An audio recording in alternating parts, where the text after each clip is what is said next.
Bienvenue dans le podcast dédié aux entrepreneuses qui choisissent la voie de l'émancipation dans leur business et dans leur vie. Ici, l'entrepreneuriat, le féminisme et le mindset de croissance convergent pour créer une expérience unique conçue spécialement pour toi. Ce podcast, anciennement connu sous le nom des magiciennes, se métamorphose pour incarner pleinement la puissance de l'émancipation féminine. Si tu es entrepreneuse, freelance ou indépendante, ce podcast est fait pour toi. Je comprends que tu aspires à développer ton entreprise sans sacrifier ta vie personnelle, ton bien-être ou ton épanouissement. Nous explorons des thématiques variées pour nourrir ton esprit et propulser ton activité. Chaque épisode est conçu pour te rapprocher un peu plus de ton véritable potentiel.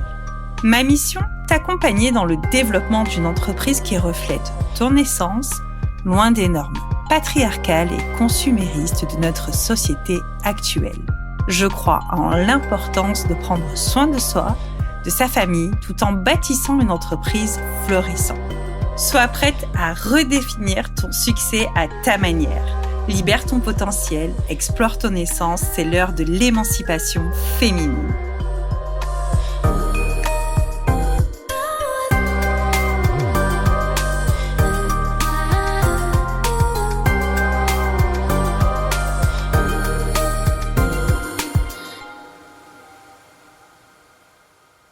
Hello et bienvenue sur le podcast d'émancipation féminine. Aujourd'hui, je suis très heureuse de te retrouver pour un nouvel épisode, surtout après ces 2 dernières semaines où nous avons abordé toutes ces choses qui nous empêchent de nous affirmer en tant qu'entrepreneuses hypersensibles.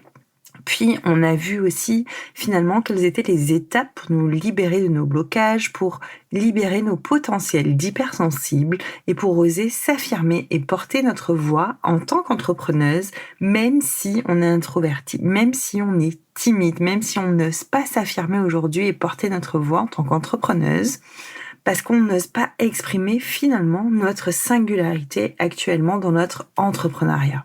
Et en vrai, c'est vraiment pas ta timidité ou ton introversion ou ton hypersensibilité qui t'empêche de t'exprimer pleinement. Si tu crois que c'est ça, je suis désolée, mais c'est faux et archi méga faux. En fait, ce qui te bloque, ce sont les croyances, ce sont les schémas que tu as absorbés depuis toute petite. Car depuis toute petite, qu'est-ce qu'on nous dit en tant qu'hypersensible ?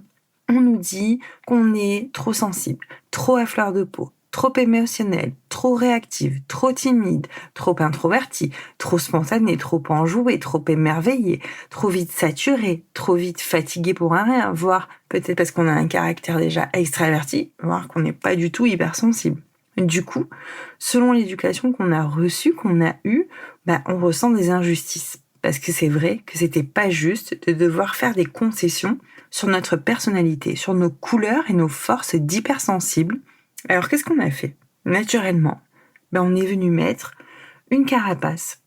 On est venu se mettre comme une tortue en boule dans une carapace, une méga carapace. Et maintenant, c'est comme si on se sentait enfermé, comme si on avait perdu notre personnalité depuis toutes ces années. Et j'ai envie de te dire que ce fort sentiment d'injustice, il est complètement normal. C'est même pas la peine de chercher un bouc émissaire ou quoi que ce soit, parce qu'en fait, on reçoit tous une éducation de la part de personnes qui ont eux-mêmes reçu un certain type d'éducation, et on est une génération où on commence de plus en plus à se libérer de tout ça. Mais si tu es comme moi, une personne qui est née dans les années 80, voire 90, la plupart de nos parents n'avaient pas fait ce chemin. Donc, c'est normal de ressentir ce fort sentiment d'injustice car, en vrai, c'est vrai. On n'est pas la même femme ni la même entrepreneuse si on a été valorisé et reconnu en tant qu'enfant hypersensible que si on a dû mettre toutes nos émotions sous le tapis, qu'on a dû se taire, qu'on devait ne pas faire de bruit, ne pas déranger, qu'on devait sans cesse obéir à des choses qui nous paraissaient lunaires, même en tant qu'enfant. Et c'est vrai que c'est pas juste, car ça nous a créé un faux self. Le faux self, c'est une fausse personnalité. Justement, c'est ce que tu as mis sous cette carapace-là, quoi. Et ça nous pousse, ce faux self, il est difficile à lâcher et ça nous pousse sans cesse à nous suradapter. Ça nous pousse à ne pas avoir confiance en nous, à ne pas croire en soi, à ne pas avoir confiance en soi et en ses projets.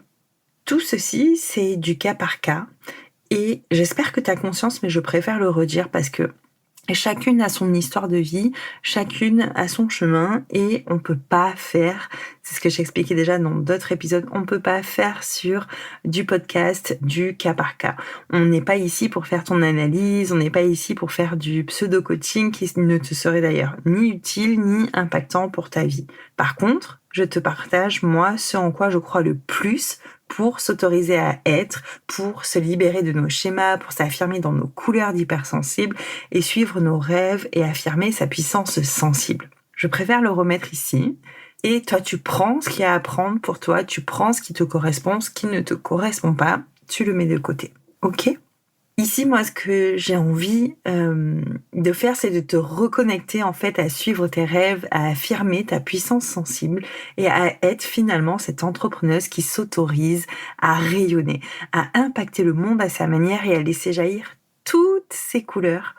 Car en fait, on n'a qu'une vie. Et on n'a pas le temps de se faire inlassablement des nœuds au cerveau. Et on est très très fortes, nous les hypersensibles, pour se faire des nœuds au cerveau. Et vraiment, la vie est tellement trop courte pour se faire chier avec ça. Désolée d'être cash, mais il n'y a pas d'autre mot en fait. On n'a pas le temps pour passer à côté de sa vie, pour continuer à se taire, pour se faire toute petite, pour continuer à ignorer ses pouvoirs de sa haute sensibilité. En fait, voilà, c'est vraiment... Moi, pour te partager un peu de mon histoire, j'ai eu l'impression d'avoir perdu en fait 37 ans de ma vie. 37 ans, peut-être un petit peu moins parce que j'étais déjà sophrologue depuis quelques années, mais on va dire voilà, 37 ans, on va faire comme ça, entre 34 et 37 ans, à croire que j'étais anormale, que mes réactions, je ne comprenais pas mes émotions à temps, je comprenais pas mes réactions que tout le monde qualifiait, mais même moi, je les qualifiais de disproportionnées en fait, parce que les autres me renvoyaient ça, 37 ans à croire en fait que j'étais pas normale. En fait non, je suis juste plus intense, plus sensible que la moyenne. Voilà pourquoi depuis 2021, moi-même, je me redécouvre en tant qu'individu, en tant que femme, en tant que mère, en tant qu'enfant d'eux aussi, et donc forcément en tant qu'entrepreneuse, je me redécouvre sous le prisme de mon hypersensibilité. Et ça, franchement, ça me libère de ouf, ça me permet de revisiter mon histoire à travers finalement cette autorisation à vivre pleinement aujourd'hui mon hypersensibilité. Et c'est ça que j'ai envie de te transmettre et c'est ça que j'ai envie de chérir, c'est de, malgré tous mes complexes, malgré mes peurs, malgré, par moments, j'ai aussi encore des manques de confiance en moi sur certains domaines. Tout ça, j'ai envie, malgré tout, d'exprimer mon hypersensibilité. Tout ça, toutes ces petites peurs, tous ces petits complexes qui restent, tous ces petits manques de confiance en moi, et même par endroits, ce sont des gros manques de confiance en moi, c'est rien à côté de la force de ma puissance sensible. Parce que c'est ça, en fait, qui me drive au quotidien.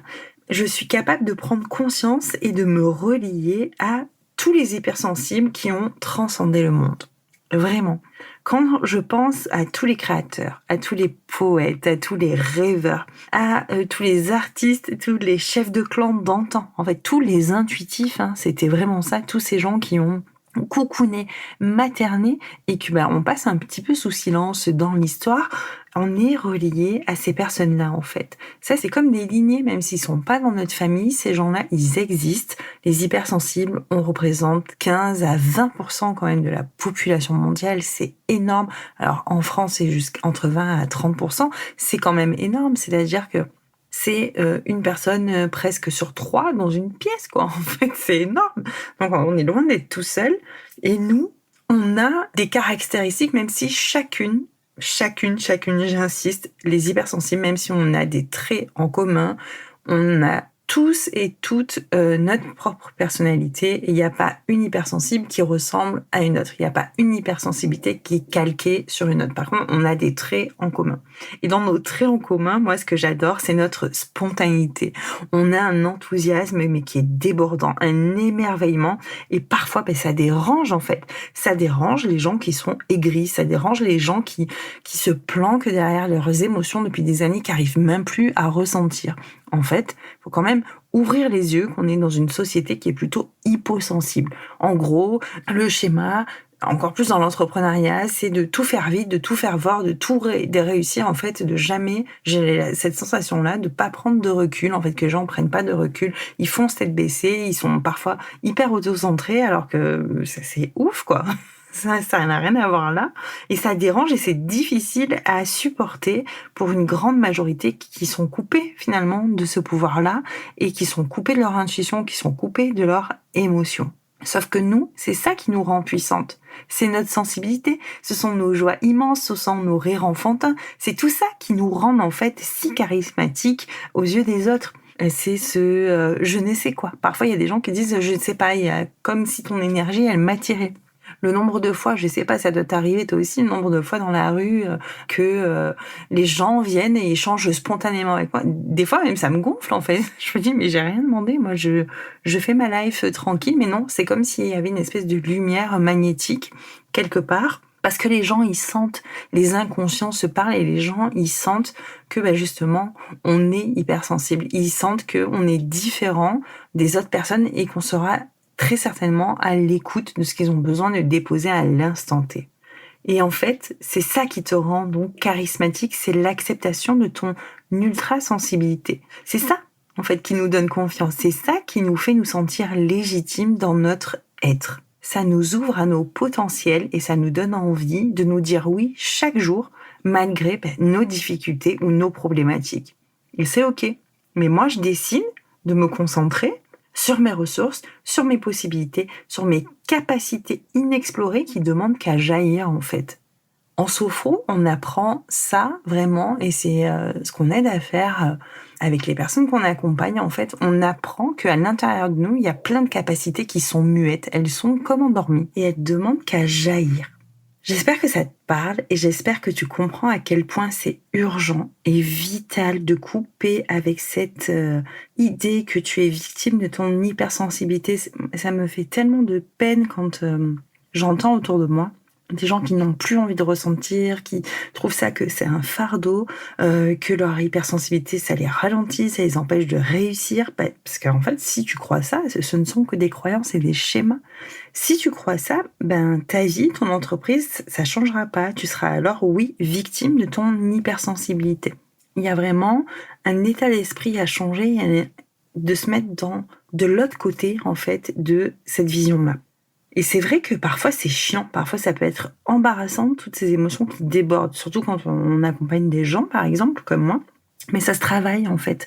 Avoir la juste présence avec l'autre quand on est accompagnante, ça se travaille, ça s'apprend. Et c'est OK, peut-être après, d'être débordé. Ça se travaille en supervision en fait, ça aussi. Et puis, peu importe ce que tu fais comme métier dans ton entrepreneuriat, l'idée, c'est de te défaire de cette étiquette de hypersensible égale problème. Moi, à la place, je te propose d'intégrer que hypersensible égale qualité, que hypersensible est égal conscience, conscience de soi, conscience des autres, conscience du monde dans lequel j'évolue.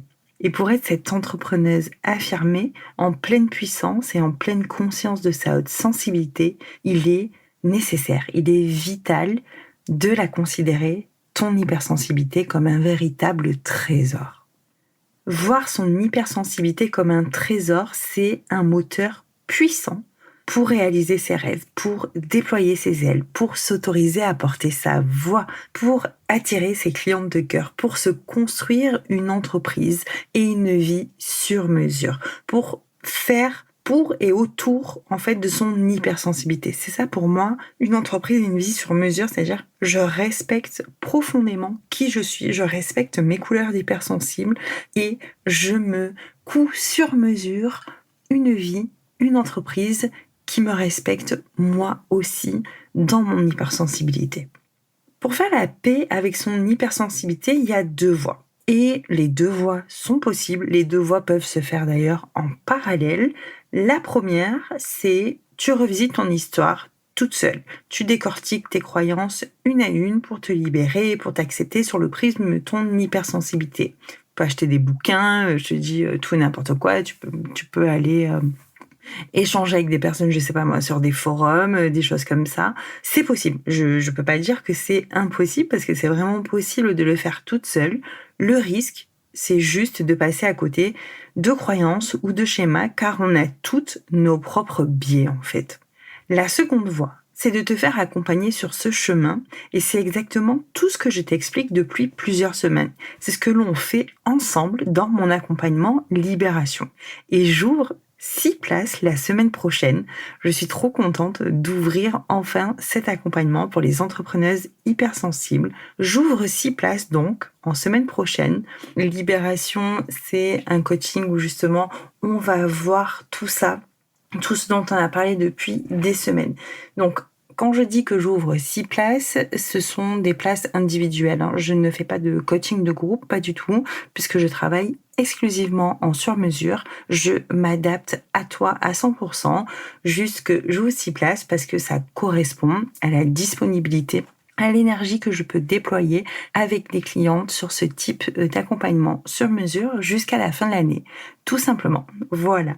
Et malgré le fait qu'on soit en individuel et que ce soit du sur mesure, pourtant, les grandes étapes, ces 3 grandes étapes qu'on a vues dans l'épisode précédent, ça reste les mêmes pour toutes. À savoir, on a toutes plus ou moins besoin de cultiver son énergie, de revenir dans le corps.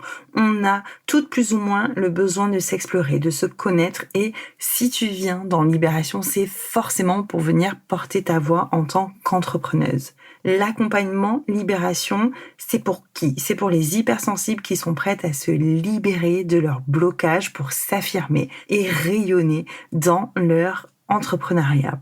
C'est pour celles qui aspirent à développer des projets en accord avec leurs valeurs profondes, pour celles qui désirent se sentir légitimes et puissantes, sans honte ni culpabilité d'être hypersensibles.